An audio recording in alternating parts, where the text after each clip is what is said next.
claimed, which we know wasn't true. Yeah, check this out. We don't talk about things that are nonsense. We don't even entertain nonsense, my brother. So we're not even going to go there, with all due respect, but I appreciate you as a journalist asking. Thank you.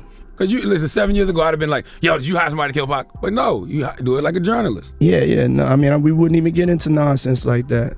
You know what I'm saying? It's nonsense. Which we never believed, by the way. Yeah, all that gossip shit is whack. When all they had was 50 Cent, who put this city on the map? Stop lying. Pop's been hated on by many men, and nigga, that's fine. They gon' try to stop these Eminems, and they gon' die. Does rap legend Eminem have unresolved beef with hip-hop mogul Diddy? Let's take a trip back to August 2018. That's when Eminem dropped his highly controversial album, Kamikaze. This album had everyone talking because Eminem didn't hold back. He went after a lot of hip-hop artists with his fiery lyrics. But here's an interesting twist. One major figure who didn't get dissed on Kamikaze but ended up in the mix through another diss track was none other than hip-hop mogul Diddy. Let's dive into what happened. In September 2018, Eminem dropped a surprise album called Kamikaze, and it definitely stirred the pot. The album was full of sharp lyrics, with Eminem taking shots at various rappers in the hip-hop scene. He had some fun poking at the 2018 rap generation, but what really grabbed headlines were his issues with Machine Gun Kelly and fellow rapper Joe Budden. Especially in the track Fall, Eminem had a lot to say about Budden. He rapped, "Somebody tell Budden before I snap. He better fasten it, or have his body bag get zipped." Joe Budden was a retired MC then. He shot back on September 5th, 2018. "I've been better than you this entire decade. You've got to say something. You've not said anything in the better part of a whole decade." Eminem didn't reply to Budden, but he sure fired back at MGK's diss track Rap Devil in his song Kill Shot. Even though Kill Shot was aimed at MGK, the rapper also threw in a mention of Diddy, who's better known as Puff Daddy or P. Diddy. Eminem spit, "This idiot's boss pops pills and tells him that he's got skills. But Kells, the day you put out a hit is the day Diddy admits he put out the hit that got Pac killed." At the end of the track, Eminem says, "I'm just playing, Diddy, you know I love you." But fans didn't take those lyrics lightly, and neither did Diddy. This stirred up a lot of controversy, with many people talking about it for over a decade, speculating that Diddy might have been involved in putting a hit out on rap legend Tupac. Rapper Jay Electronica was super angry about what Eminem said and ended up deleting his Twitter account. But before that, he posted, "How dare you accuse Diddy of killing Tupac while totally ignoring Jimmy Iovine and the others who made the most profit from his death." Let's switch gears and talk about the rapper Joe Budden. So apparently, he called up Diddy and mentioned that he'd heard Eminem's track. According to Joe, Diddy responded by saying, "I'm going to handle it." Later, Joe added that there's nothing to talk about. Puff said it's in his hands, and he said I can say it. And that's the end of that. Period. Sounds pretty cryptic. Feeling uneasy about what Diddy might have implied, 38-year-old Joe chose to back out after delivering the message for his Revolt TV boss. He said, "This is bigger than rap. That's bigger than rap. And I'm getting out of here because I'm afraid." Clearly, Joe knew more than he let on. Who knows what "I'm gonna handle it" meant? Diddy could have been furious at Eminem's lyrics and decided to blackball him. Since Eminem made it clear he was only kidding, fans found Diddy's response a little odd. And now, the clip has started making rounds again among online viewers. "Suddenly that Diddy line on Kill Shot goes a lot harder," one fan wrote on X. Another fan speculated, "Isn't it a coincidence that Eminem said this a few years ago on Kill Shot, and now Diddy is getting investigated for human trafficking at the same time MGK is dropping a new album?" Back in 2020, when he sat down with Charlie from The Breakfast Club, they got into some real talk. Charlie brought up those rumors about him supposedly putting a hit on Tupac. Here's what Diddy said. Now, it was this documentary that claimed, which we know wasn't true. Yeah, check this out. We don't talk about things that are nonsense. We don't even entertain nonsense, my brother. So we're not even going to go there, with all due respect, but I appreciate you as a journalist asking. Thank you.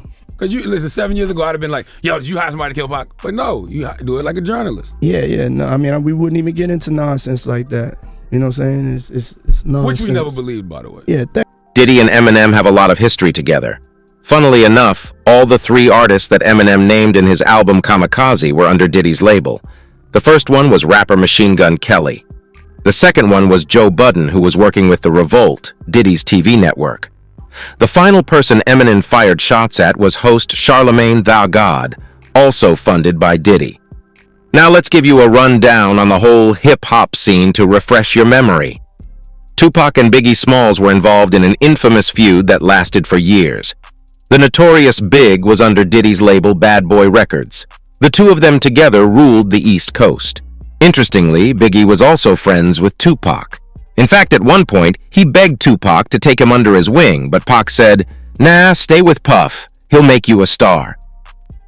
Things went downhill from here on. On November 30th, 1994, something happened that changed the course of their friendship forever. Tupac was called to the Quad Studios in New York, but when he arrived, he was shot 5 times and robbed. Tupac was convinced that Biggie was behind the attack and knew about it all along. But Biggie was adamant that he has been loyal to Tupac all along and had no prior knowledge of the attack whatsoever. He basically said he didn't have any beef with Tupac. He remembered being there when Tupac got his first Rolex, but he wasn't living large like that. He thought Tupac felt more at ease with his crew because they were all on a similar financial level. Almost a year later, on September 7th, 1996, Tupac was brutally killed in a drive-by shooting in Las Vegas. He was only 25 years at the time, and his murder remains one of the biggest unsolved mysteries till date. The official investigations are at a standstill, and no one really knows who was behind it all. However, the general belief amongst the masses is that someone from Bad Boy Records orchestrated the whole thing. On March 9th, 1997, almost a year after Tupac's death, another shockwave rippled through the industry. Biggie, too, was assassinated in California under mysterious circumstances. Another unsolved murder had plagued the hip-hop industry.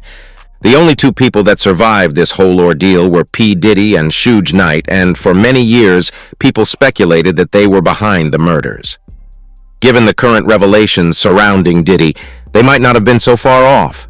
Back in 2006, Biggie Smalls' mother, Voletta Wallace, got the LAPD to reopen her son's murder case. When Detective Greg Kading took over, he stumbled upon some explosive new information that linked Diddy to Tupac's murder. Voletta Wallace then filed a massive lawsuit against the LAPD, seeking around $500 million, driven by the widespread belief that the police had covered up Biggie's death. This led to the case being reopened and assigned to Detective Kading, who ended up uncovering way more than he bargained for. Detective Kading, who has been deeply involved in the investigations of both Notorious Big and Tupac Shakur's deaths, has uncovered some intriguing connections between the two cases. After 3 years of meticulous work on Biggie's case, Kading came across new evidence that links the murders. He concluded that Sean Puff Daddy Combs might have orchestrated a $1 million hit on both Tupac and Suge Knight. This theory stems from the notorious rap feud between Combs and Biggie. Kading also suggests that Combs had significant gang connections in LA, specifically hiring a Crips member, Dwayne Keith Keffy D. Davis, to carry out the hits. But of course, when we interview Keffy D, he's like, yeah, that's the agreement amount, was $1 million. So according to Keffy, he's claiming that Puffy offered him $1 million to kill Suge or Tupac? Both or of both. them. Yeah, both their names came up. And of course, Harding believes that Tupac was killed by a Crips gang member named Orlando Baby Lane Anderson. Originally, the plan was for Keef D to carry out the hit, but things took a twist when they accidentally ended up on the wrong side of Tupac's car. So, Keef's nephew, Baby Lane, ended up pulling the trigger, killing Tupac and injuring Suge Knight. Now here's where it gets even more intriguing. Just a few hours before the shooting, Tupac got into a fistfight with Baby Lane at a Vegas casino. But wait, there's more. Faith Evans, who was Biggie Smalls' wife at the time, allegedly knew about Diddy's plot to kill Tupac. After Tupac was murdered, Keef D claims he contacted Diddy and Evans to let them know they were responsible for Tupac's death. Shockingly, Detective Cardin claims that Biggie had no involvement in Tupac's murder, despite their infamous rap rivalry. He insists that Biggie was unaware of Diddy's alleged plans to kill both Tupac and his manager, Suge Knight. The drama escalated further after Tupac's death, with Suge Knight, the head of Death Row Records, reportedly hiring a Bloods gang member to kill the Notorious Big. The hitman ambushed and killed Biggie as he was heading home from a party hosted by Vibe magazine. It's no secret that Diddy's crazy rich and has a lot of power and influence in the entertainment industry. Now we know Diddy's not one to release a diss track, but he knows how to make things happen behind the scenes.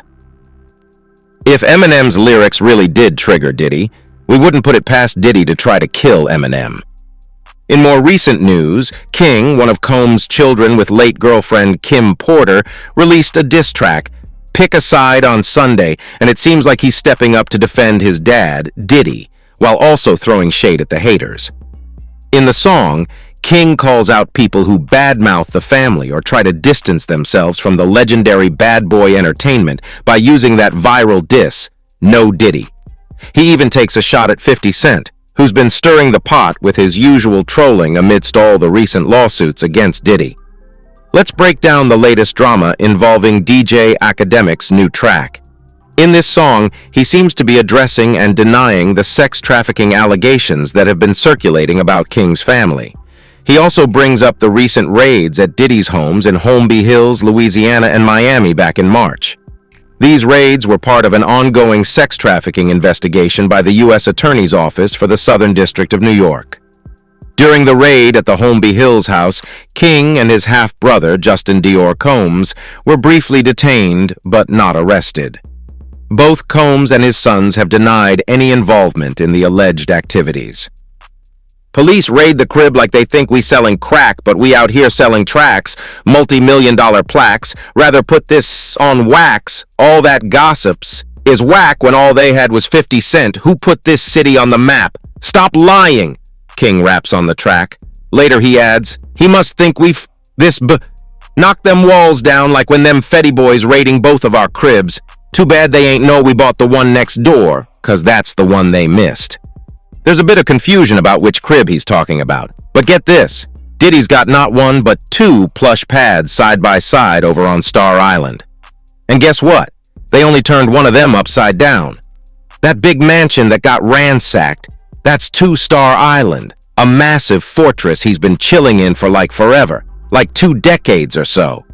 And just last summer in 2021, Combs snagged the smaller spot next door, 1 Star Island, which used to belong to local legends Gloria and Emilio Estefan. We got a kick in this shit, and he was like, yo, why don't we like go shopping or some shit? I mean, like, I pay for it. And I was like, what the fuck this nigga just say? King decides to switch gears from talking about his latest track and goes straight for the drama by throwing some shade at 50 Cent. You know, 50 and Diddy have been at each other's throats for ages, and lately, things have been heating up even more. Pop's been hated on by many men, and that's fine. They're gonna try to stop these M&Ms and they're gonna die trying, referencing lyrics from 50's hits. If there's ever some drama brewing between Diddy and 50 Cent, you just know Eminem's gonna be right there, no questions asked, backing 50 up all the way. The 26-year-old artist kicks off the track by dubbing this era wartime. It's an interesting choice of words, especially considering the surge in diss tracks flooding the hip-hop scene right now. We've seen some major back and forths, like the ongoing feuds between Drake and Kendrick Lamar, and Shaquille O'Neal's recent jab at Shannon Sharp. However, King zeroes in on his own battles, particularly with Fairweather fans and online gossip. He calls out those who are hating 'cause we rich, and briefly mentions 50 Cent, who has also joined the No Diddy movement. As of Monday, representatives for the Combs family have not responded to the Times' request for comments. Even though 50 Cent hasn't dropped a response track yet, he didn't stay quiet.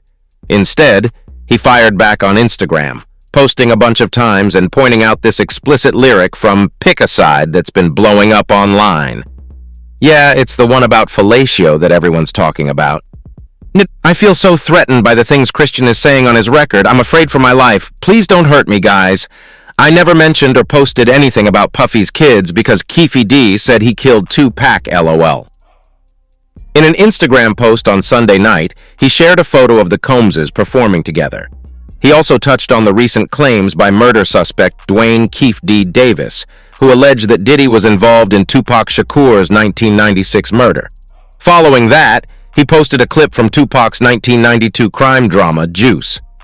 50 Cent brought up another messy situation involving King. There's this lawsuit from a former superyacht staffer who's claiming King drugged and assaulted her on a boat his dad rented back in December 2022. Damn it, King Combs, that what you told Grace O'Marce on that boat, huh? Gave her the puffy juice with that special sauce in it. LOL boy, oh boy, bad boy for life, he wrote. Keeping the roast fire burning, 50 Cent went ahead and dropped the audio clip from the tune hinting at those raids. Now why would you say some like this when you know the feds are investigating? Is you stupid or is you dumb? LOL. King's got his freedom as an artist, he can spit whatever rhymes he wants. But let's not forget, the kid's got his own set of issues, such as the Grace O'Marce lawsuit. You know, there's this whole thing about whether song lyrics are protected under free speech, but it seems like they can still land you in hot water. Take Young Thug's case in Georgia, for example. His lyrics were actually used against him in court, and it's not just him. Hip-hop artists in general have had their lyrics put under a microscope in legal battles. Now, if what King Combs is rapping about those raids is legit, it could spell trouble for the whole Combs crew. 50 Cent didn't stop his trolling game there. Dropping his 5th Instagram bomb on a Monday, he shared a bunch of news stories about that diss track saga. And oh boy, that's not all. He's throwing in some spicy allegations about the family too. So things started heating up between the rappers right after Diddy's lawyers made a move to squash a lawsuit against him, Harve Pierre, and another person. The lawsuit claimed they assaulted a 17-year-old girl back in 2003 at a New York studio. Combs' lawyer, Jonathan Davis, basically said that this lawsuit is just a big show meant to draw attention to a claim that's totally without merit and too old to even consider. He pointed out that the person suing, they're only known as Jane Doe in the paperwork, can't even remember when this supposedly happened, but conveniently remembers all the juicy details. The lawyer filed a motion in a New York federal court last Friday. Check it out. This lady filed her lawsuit back in December 2023, then made some changes to it in March. But here's the kicker. Diddy and his crew are straight up saying, nah, not true. They're denying all the allegations and slamming them as causing a ton of damage to their rep and business. That was some heavy stuff from Eminem about his run-in with Diddy. Thanks for tuning in, folks. Catch you next time.